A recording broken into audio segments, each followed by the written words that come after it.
नमस्कार साथियों, स्वागत है आपका अपने YouTube चैनल वे टू यूपीपी में। आरपीएफ, जैसा कि आप लोग देख रहे होंगे बोर्ड पर, आरपीएफ कांस्टेबल और एसआई भर्ती 2024।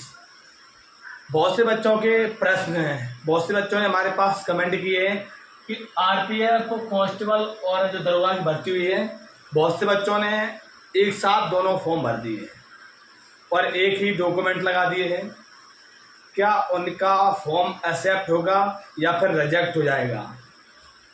क्योंकि बच्चे कमेंट कर रहे हैं और उनके साथ बहुत सारी समस्याएं हैं। जैसे कि देखो, जैसा कि नंबर एक प्रश्न आप लोग देख सकते हैं कि नंबर एक प्रश्न, क्या दोनों का एग्जाम एक साथ होगा? क्या आरपीएफ कांस्टेबल और एसआई का एग्जाम क्या एक साथ होगा? दोनों फॉर्म भर दिया है तो क्या फॉर्म रिजेक्ट होगा? क्या एक फॉर्म एक्सेप्ट होगा, एक रिजेक्ट होगा? एग्जाम किस भाषा में होगा? मतलब आपका एग्जाम है, जो आपकी परीक्षा है, वो आपकी हिंदी और इंग्लिश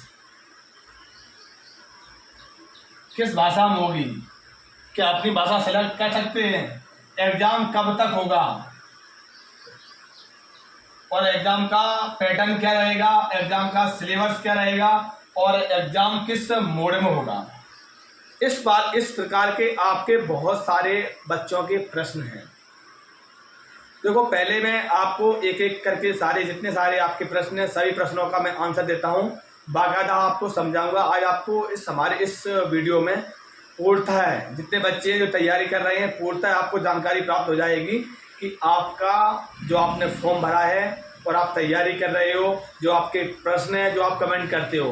बहुत से बच्चे हैं, आप लोग देखते होंगे कि जैसे ही हमारे YouTube, वैसे ही मैं अपने वीडियो डालता हूं तो बच्चों के कमेंट आते हैं। वैसे तो मैं प्रयास करता हूं कि सभी बच्चों के कमेंट का रिप्लाई दे देता हूं, लेकिन कुछ बच्चों के कमेंट के रिप्लाई नहीं पहुँच पाते हैं शायद उनके पास, तो वो हमारे पास नेक्स्ट वीडियो में उसी प्रकार के कमेंट करते हैं। तो इस वजह से मैंने आपको आज इस वीडियो के माध्यम से मैं आपको समझा दूंगा कि आपको क्या करना होगा। अगर आपको हम जैसा ही मैं आप लोगों के लिए वीडियो बनाता हूं, जितने मेरे साथी लोग हैं जो अक्सर हमसे जुड़े हुए हैं आरपीएफ से संबंधित, अगर आपको हमारा ये वीडियो अच्छा लगता है तो प्लीज़ सभी इस वीडियो को लाइक जरूर कर दिया करें। तो आप चलते हैं अपने टॉपिक पर। देखो, क्या दोनों का एग्जाम एक साथ होगा? दोनों का एग्जाम एक साथ नहीं होगा, ठीक है। नंबर एक प्रश्न आपका है कि क्या दोनों का एग्जाम एक साथ होगा? नहीं, दोनों का एग्जाम अलग अलग आपकी डेट में होगा। नंबर एक प्रश्न आपका ये था, इसका आंसर है दोनों फॉर्म भर दिए हैं आपने, कांस्टेबल और एसआई के दोनों फॉर्म भर दिए हैं और आपने सेम डॉक्यूमेंट लगा दिए हैं। जैसे कि आपने जाति प्रमाण पत्र, मूल निवासी। देखो, अगर आप दोनों फॉर्म भर रहे हैं तो आपके पास जो डॉक्यूमेंट है वो आपके एक ही डॉक्यूमेंट होंगे। आपके पास दो डॉक्यूमेंट नहीं, दो। आप ये बताइए कि आप दो प्रकार के डॉक्यूमेंट कहाँ से लाओगे? फिर तो ये आपका एक प्रकार से फर्जी डॉक्यूमेंट हो जाएंगे।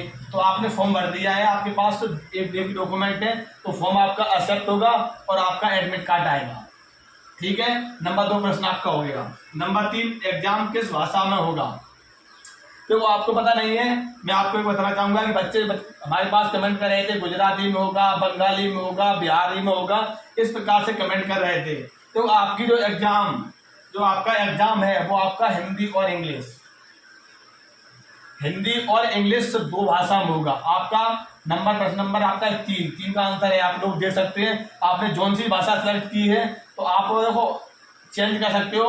वैसे आपका जो पेपर आता है आपका दो ही भाषा में आता है, हिंदी और इंग्लिश में। एग्जाम कब तक होगा, ये आपका जो प्रश्न है, एग्जाम कब तक होगा, इसका मैं आंसर सबसे लास्ट में दूंगा। पहले ये आपका ये देख लेता हूं, ठीक है।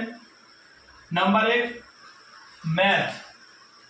आपका देखो, आप कांस्टेबल और एसआई की तैयारी कर रहे हो तो आपका 35 नंबर का मैथ आता है, आपका 35 नंबर का रीजनिंग आता है। देखो, आपका सेम प्रश्न आते हैं इसमें।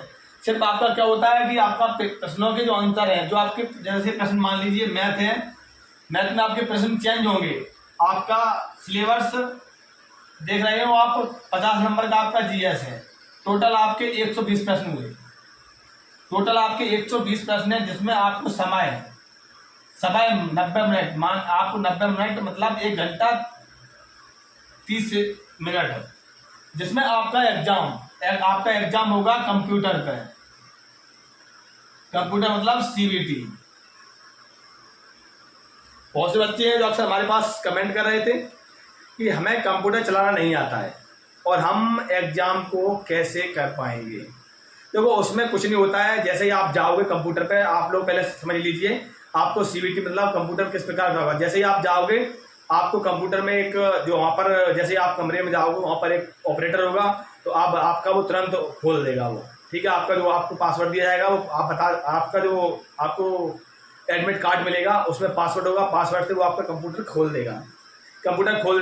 उसके बाद जैसे आपके स्क्रीन पर, आपके कंप्यूटर की स्क्रीन पर प्रश्न आ जाएंगे, उस पर प्रश्न आ जाएंगे। पहले आएगा प्रश्न, उसके बाद आपके 4 ऑब्जेक्ट होंगे, 4 आपके, तो उसमें आपको जौन सा करना होगा। जैसे मान लीजिए आपका प्रश्न लिखा है कौन कि भारत की राजधानी कहाँ पर है, उस प्रकार से आपके इस प्रश्न होंगे। तो आप प्रश्न क्या करेंगे तो आपको समझा देता हूं मैं।